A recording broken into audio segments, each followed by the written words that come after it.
नमस्कार दोस्तों। तो एमका इंजन पर एक नई खबर आई है।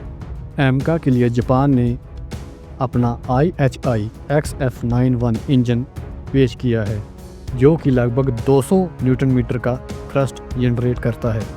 ऐसा इंजन पूरी दुनिया में सिर्फ जापान ही बना सकता है। ये इंजन अब तक का दुनिया का सबसे ताकतवर इंजन माना जाता है। जापान ने इस इंजन के साथ भारत को फुल टेक्नोलॉजी ट्रांसफ़र, भारत के साथ मिलकर को प्रोडक्शन और इसे भारत में ही बनाने का प्रस्ताव पेश किया है।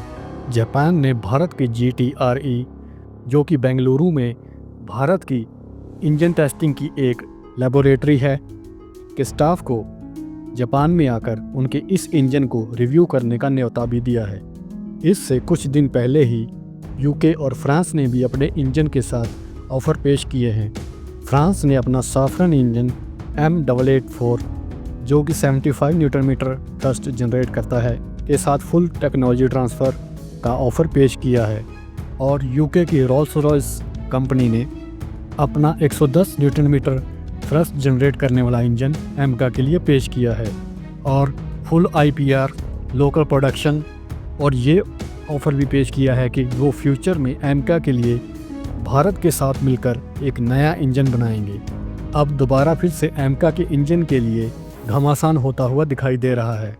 भारत कहीं ना कहीं अब अमेरिकन कंपनी से पीछे हटता हुआ नज़र आ रहा है, क्योंकि जिस तरह अमेरिका की GE कंपनी ने तेजस फाइटर जेट के लिए F404 इंजन को डिले किया, उससे कहीं ना कहीं भारत को समझ आ चुका है कि वो अपने इंजन के लिए अमेरिका पर निर्भर नहीं रह सकते।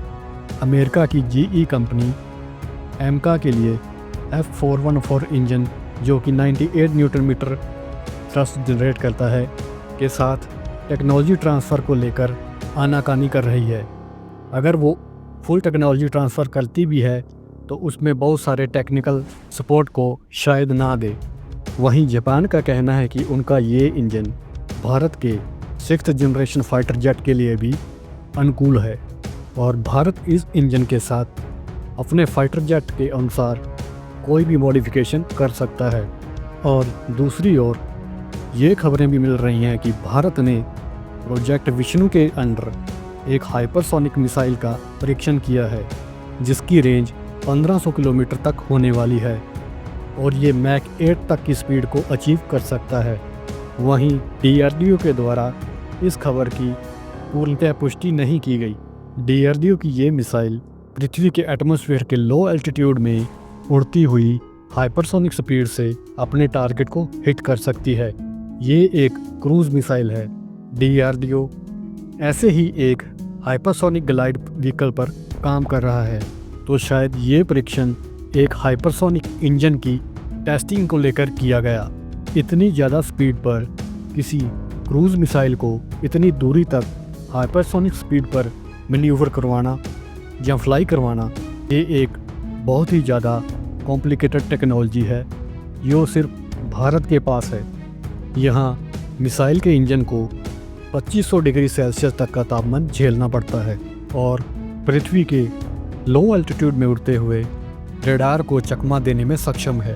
तो DRDO अभी तक इस इंजन की कुछ समय बाद टेस्टिंग करता रहता है, तो ये खबर भी शायद उसी इंजन की टेस्टिंग को लेकर थी।